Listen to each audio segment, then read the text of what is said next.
Hello friends, welcome to the target coaching classes. आज हमारे पास 12th class का एक नया इंपॉर्टेंट टॉपिक है। पिछले टॉपिक में हमने पढ़ा था डाइपोल के एक्सियल पॉइंट पर इलेक्ट्रिक फील्ड की वैल्यू कितनी होती है, ये हमने पिछले टॉपिक में पढ़ा था। आज हम एक्सियल की जगह पर इक्वेटोरियल पॉइंट पर पढ़ेंगे। एक्सियल का मतलब मैं बताया था कि अगर ये डाइपोल है, डाइपोल दो पोल से बना है, इलेक्ट्रिक डाइपोल है, तो एक्सियल पॉइंट इसी के एक्सिस पर आगे एक पॉइंट होगा, ये एक्सियल पॉइंट हो जाएगा। इक्वेटोरियल पॉइंट क्या होगा कि एक्सियल ना होके एक्सियल के अलावा कहीं पर भी, यहाँ पर भी हो सकता है वो पॉइंट, बस एक्सियल पर ना हो, एक्सिस पर ना हो, यहाँ पर भी हो सकता है। तो हम एक पॉइंट ले लेंगे यहाँ पर, पॉइंट पी।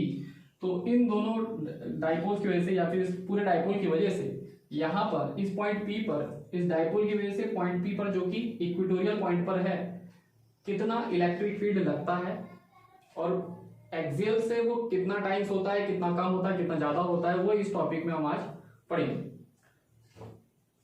आइए आगे देखते हैं हम। जैसे कि यहाँ पर हमारे पास एक डाइपोल है, माइनस क्यू और प्लस क्यू चार्ज की वजह से। पिछले टॉपिक हमने पढ़ा था डाइपोल के बीच, दोनों पोल के बीच की डिस्टेंस टोटल स्मॉल डिस्टेंस हम 2a ले सकते हैं। तो डाइपोल के लिए दोनों एंड्स के बीच जो डिस्टेंस होगी वो 2a होगी और इसका एक मिड पॉइंट है पूरे डाइपोल का, ओ लिया है जो हमने। पिछली बार भी डाइपोल के मिड पॉइंट हमने एक्सिस पर r डिस्टेंस पर एक पॉइंट लिया था, इस बार भी मिड पॉइंट से r डिस्टेंस पर एक पॉइंट लेंगे P, जिसकी डिस्टेंस सेंटर से r लेंगे। इस पॉइंट P पर इन दोनों इलेक्ट्रिक चार्जेस की वजह से, या ये कह सकते हैं पूरे डाइपोल की वजह से, इलेक्ट्रिक फील्ड की वैल्यू क्या होगी वो देखेंगे। तो हम शुरुआत में कंसीडर कर लेते हैं, consider an electric dipole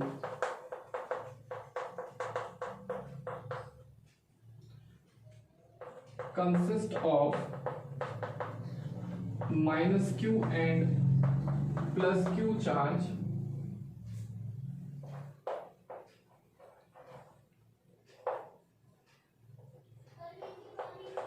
separating by a small distance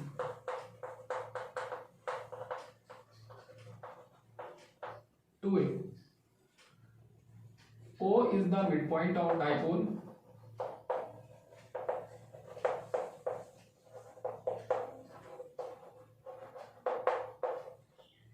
dipole का मिड पॉइंट जो है वो O है, from which at a small distance,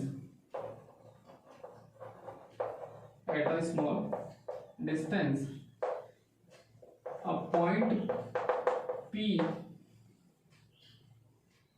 at which electric field is to be determined। तो हमारे पास एक डाइपोल है, दोनों चार्जेस के बीच की डिस्टेंस 2a है, मिड पॉइंट O है, O से r डिस्टेंस पर एक पॉइंट P है। इस पॉइंट P पर हमने इस डाइपोल की वजह से इलेक्ट्रिक फील्ड की वैल्यू को कैलकुलेट करना है।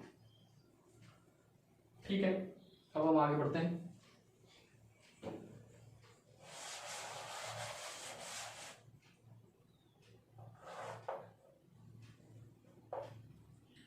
Dipole mid point O, total distance 2a, r distance पर एक पॉइंट है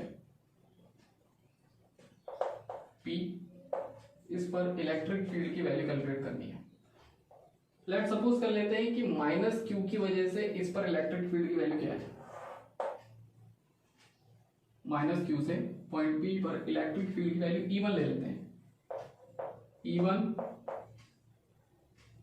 इलेक्ट्रिक फील्ड जो कि होगा due to negative charge, E1 की जो वैल्यू ले लेते हैं पॉइंट P पर माइनस क्यू की वजह से। E1 is the electric field due to minus q charge.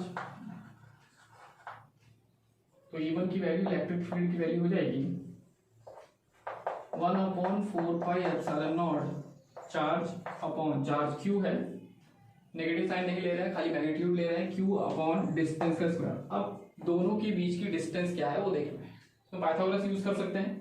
अगर दोनों के बीच की डिस्टेंस 2 है और ये मिड पॉइंट है तो ये हाफ हाफ करके ए हो जाएगा, ए और आर बाई पाइथागोरस थ्योरम ये जो डिस्टेंस होगी वो √r² प्लस a² होगी। तो अपॉन में आता है डिस्टेंस का स्क्वायर, डिस्टेंस क्या है r² plus a², √r² plus a² का स्क्वायर, ये टोटल डिस्टेंस है और डिस्टेंस का स्क्वायर। माइनस क्यू चार्ज की वजह से डिस्टेंस फाइंड करनी पड़ेगी, क्योंकि इलेक्ट्रिक फील्ड एक वेक्टर क्वांटिटी है और वेक्टर क्वांटिटी में डायरेक्शन होती है। तो हम ये देखते हैं कि माइनस क्यू की वजह से पॉइंट पी पर इलेक्ट्रिक फील्ड की क्या डायरेक्शन आएगी, वो डायरेक्शन देखते हैं। मैंने पिछले लेक्चर में बताया था, जिसका लिंक अभी मैं डिस्क्रिप्शन में दे दूंगा, पिछले लेक्चर में मैंने बताया था कि जो डायरेक्शन होती है वो प्लस से माइनस क्यू चार्ज की तरफ को होती है। प्लस तो ये है नहीं, ये है माइनस, तो डायरेक्शन क्या आएगी माइनस की तरफ को। तो माइनस ये है तो डायरेक्शन क्या जाएगी, ये आएगी E1 की डायरेक्शन। ठीक है, इसको आप याद रखना, E1 की डायरेक्शन माइनस चार्ज की तरफ होगी। अभी हम इसमें वेक्टर का रिजोल्यूशन करेंगे। 11th क्लास में जिस तरीके से हमने सीखा था वेक्टर का किस तरीके से रिजोल्यूशन किया जाता है, तो वेक्टर का रिजोल्यूशन करेंगे, कंपोनेंट में आप तोड़ देंगे उसको cos थीटा और sin थीटा कंपोनेंट में। तो इस E1 के दो कंपोनेंट होंगे, E1 cos थीटा और E2 E1 cos थीटा और E1 sin थीटा। अब हमें देखते हैं कि प्लस चार्ज की वजह से पॉइंट पी पर क्या इलेक्ट्रिक फील्ड की वैल्यू आती है, तो E2 ले लेंगे उसे। माइनस क्यू चार्ज की वजह से E1 लिया था, तो प्लस क्यू चार्ज की वजह से E2 ले लेंगे। E2 is the electric field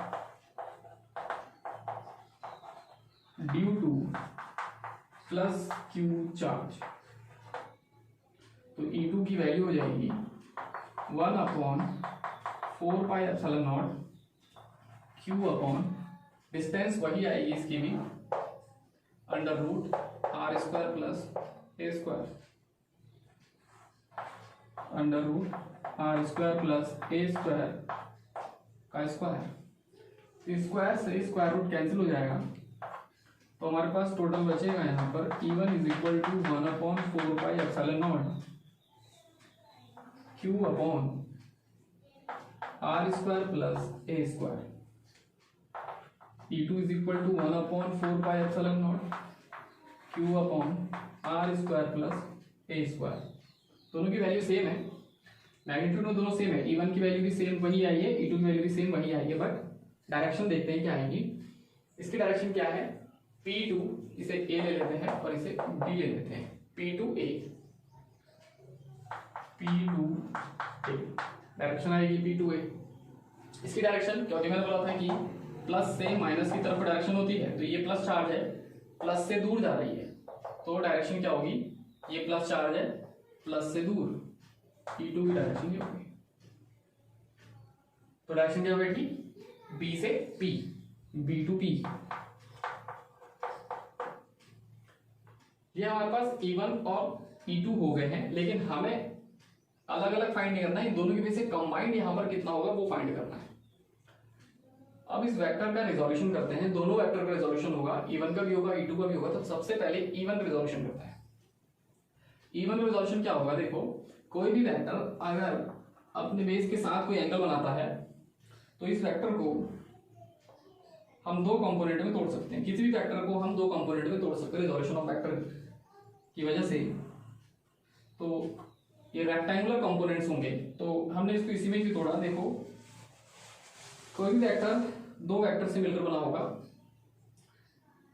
एक लाइन इस तरीके से ड्रॉ करेंगे और इसी के परपेंडिकुलर 90 डिग्री एंगल बनाते हुए दूसरी लाइन यहाँ। ये हमारे पास पहला वेक्टर था अपना, कोई वेक्टर है, मान लेते हैं E1 वेक्टर है। तो अगर ये एंगल थीटा है तो ये वाला कंपोनेंट E1 cos थीटा बोला जाएगा और ये वाला कंपोनेंट E1 sin थीटा बोला जाएगा। इवन, तो थीटा थीटा एंगल इन लोगों ने बनाया है। अगर ये कंपोनेंट इस तरफ को है तो 90 डिग्री का एक एंगल, एक कंपोनेंट इस तरफ को आ जाएगा और दूसरा नीचे को।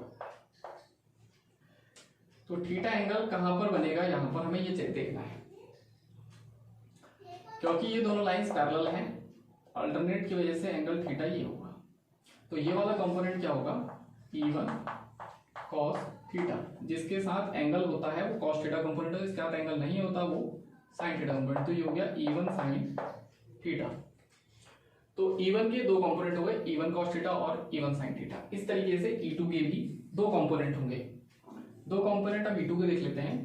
किसी भी वेक्टर को फिर से रिजोल्यूट कर लेते हैं। ये वेक्टर दोनों के बीच आना चाहिए इस तरीके से। 90 डिग्री का एंगल दोनों के बीच ऐसे ही बन सकता था, पर ये एंगल, ये वेक्टर इसमें इंक्लूड नहीं हो पाता। तो वेक्टर को इंक्लूड करने के लिए, क्या करेंगे, कोई भी वेक्टर है, इस वेक्टर से दो वेक्टर बना लेंगे, दोनों के बीच का एंगल 90 डिग्री होना चाहिए। ये वेक्टर है तो एक कंपोनेंट ऊपर जाएगा और एक कंपोनेंट वापस इधर को आ जाएगा। E1 वाला पहले से यहाँ है। अब E2 की वजह से भी दो कंपोनेंट हो गए, एंगल इसके साथ बन रहा है, तो ये भी क्या हो जाएगा, E2 cos थीटा कंपोनेंट हो जाएगा। और ये वाला कंपोनेंट हो जाएगा E2 की वजह से है तो E2 cos थीटा और E2 sin थीटा। क्योंकि E1 और E2 दोनों की वैल्यू सेम है, E1 और E2 की वैल्यू, दोनों की वैल्यू सेम है, और दोनों के साथ sin थीटा और ये दोनों डायरेक्शन में अपोजिट हो रहे हैं, तो ये दोनों कैंसिल हो जाएंगे। तो हम यहाँ पर लिख सकते हैं E1 sin theta and E2 sin theta components are equal in magnitude but opposite in direction. Hence they cancel each other. ये एक दूसरे को कैंसिल कर देंगे। E1 और E2 एक दूसरे को कैंसिल कर देंगे। कौन कौन से, E1 sin थीटा और E2 sin थीटा। तो ये दोनों कंपोनेंट कैंसिल हो गए, यानी कि इस पॉइंट पर sin थीटा की वजह से कोई फर्क नहीं पड़ा। तो जो फर्क पड़ेगा वो सिर्फ cos थीटा की वजह से पड़ेगा। और cos थीटा कंपोनेंट्स, यहाँ पर cos थीटा कंपोनेंट्स चाहे वो E1 cos थीटा हो या फिर E2 cos थीटा हो, दोनों आप देख सकते हैं डायग्राम में दोनों एक ही डायरेक्शन में है, तो ये दोनों एक ही डायरेक्शन में होने की वजह से ऐड हो जाएंगे। आप इस वीडियो को पॉज करके जितना लिख दिया है उसको नोट कर सकते हैं। इसके बाद हम आगे बढ़ेंगे। अभी इसके बाद मैं इसको रफ करने वाला हूं, तो तब तक आप इसको पॉज करके नोट कर सकते हैं।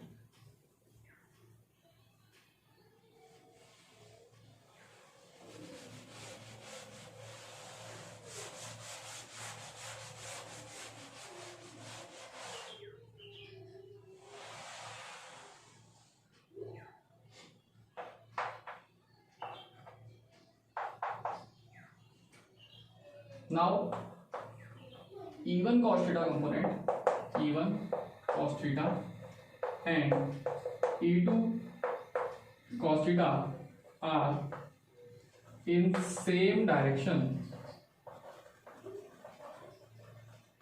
Hence जो नेट बचा, net electric field E is equal to E1 cos theta and E2 cos theta। E1 E2 की वैल्यू यहां से नोट कर लेंगे। E1 की वैल्यू E2 की वैल्यू दोनों सेम है, E1 E2। E1 is 1/4 pi epsilon naught q upon r square plus a square plus E2 की value 1/4 pi epsilon naught q upon r square plus a square। इसके साथ cos theta component है और इसके साथ भी cos theta component है। इन दोनों में कुछ कॉमन आ रहा है, तो हम यहां पर कॉमन नोट कर लेते हैं। Common is 1/4 pi epsilon naught and Q 1/4 Q 1/4 Q and cos theta बचा क्या 1/r² प्लस ए स्क्वायर और इसमें भी 1/r² प्लस ए स्क्वायर। तो टोटल कितना हो गया 2 हो गया, ये 2 टाइम्स हो गया। इसके आगे 1/4πε0 क्यू 2 1/r² प्लस ए स्क्वायर। अब हम cos थीटा की वैल्यू फाइंड कर लेते हैं इस डायग्राम से। ये r है, ये a है, ये थीटा है और ये r² प्लस ए स्क्वायर है। इस वाले ट्रायंगल में ले लेते हैं। cos theta is equal to होता है बेस अपॉन हाइपोटेन्यूज। बेस इसमें कितना है a, हाइपोटेन्यूज कितना है इसमें r² प्लस ए स्क्वायर का स्क्वायर रूट। तो cos थीटा की वैल्यू क्या आ गई, cos थीटा की वैल्यू है a upon under root r² plus A square.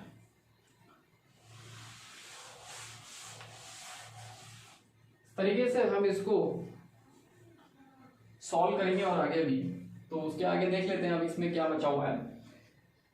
इसमें r² प्लस ए स्क्वायर की स्क्वायर रूट का मतलब हाफ पावर, तो ये हाफ पावर और 1 पावर ये है प्लस 1 पावर। तो टोटल पावर हो गई r² प्लस ए स्क्वायर की पावर 3/2।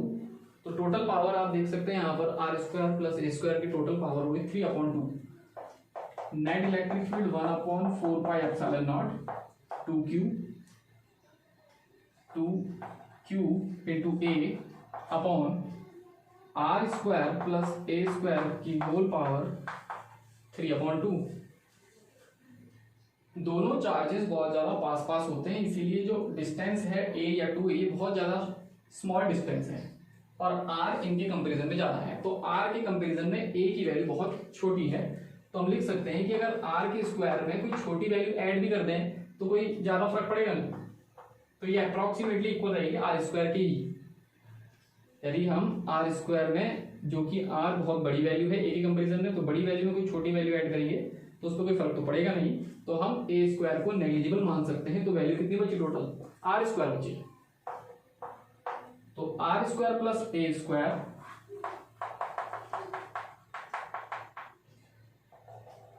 इस वैल्यू को q इंटू 2a लिख लेते हैं, q into 2a upon r² plus ए स्क्वायर को हमने टोटल लिख लिया r² और इसकी होल पावर है 3/2। 2 से 2 पावर कैंसिल हो गया, अपॉन में बचा r³ is equal to 1/4πε0। Dipole moment में हमने पढ़ा था कि dipole moment P is equal to q into 2a होता है। डायपोल मोमेंट की वैल्यू q इंटू 2a। तो ये बन गया डायपोल मोमेंट P r/q। ये हमारे पास इसका नेट इलेक्ट्रिक फील्ड है। Net electric field 1/4πε0 P/r/q। इससे पिछले वाले लेक्चर में आप अगर देखेंगे तो उसमें इलेक्ट्रिक फील्ड की वैल्यू एक्सियल पॉइंट पर 1/4πε0 2p/r/q आ रही होगी, 2p/r/q। और इसमें कितना है p/r/q। तो इसका मतलब है कि 1/4πε0 अगर 2 को हटा दें तो ये इक्वेटोरियल बन गया। तो इसको हम अगर 2 लिख लें तो ये एक्सियल हो गया, ये वाला एक्सियल है और इक्वेटोरियल वाला 1/4πε0 p/r/q। इसका मतलब ये हुआ कि एक्सियल वाला इक्वेटोरियल का 2 टाइम्स है। और दूसरी चीज यहां पर ये पता लग रही है कि इलेक्ट्रिक फील्ड जो है, इलेक्ट्रिक फील्ड यहां पर भी इनवर्सली प्रोपोर्शनल है r⁴ के। यानी कि डिस्टेंस जितनी ज्यादा बढ़ती जाएगी इलेक्ट्रिक फील्ड पर की वैल्यू उस पॉइंट पर उतनी कम होती जाएगी और r की वैल्यू यहाँ पर 3 इनवर्सली प्रोपोर्शनल होगा। तो इसका मतलब हम यहाँ पर लिख सकते हैं कि electric field at axial point is equal to the 2 times of the electric field at equatorial. यहाँ पर ये रिलेशन बना सकते हैं। आप इसको पॉज करके वापस फिर से नोट कर सकते हैं। इस टॉपिक में इतना ही था। इंपॉर्टेंट डेरिवेशन एग्जाम में ज़्यादातर पूछा जाता है या तो एक्सियल या तो इक्वेटोरियल। एक्सियल का डिस्क्रिप्शन में मैं लिंक प्रोवाइड करवा दूंगा आप लोगों को। तब तक के लिए थैंक यू, मिलते हैं नेक्स्ट वीडियो में। Good bye.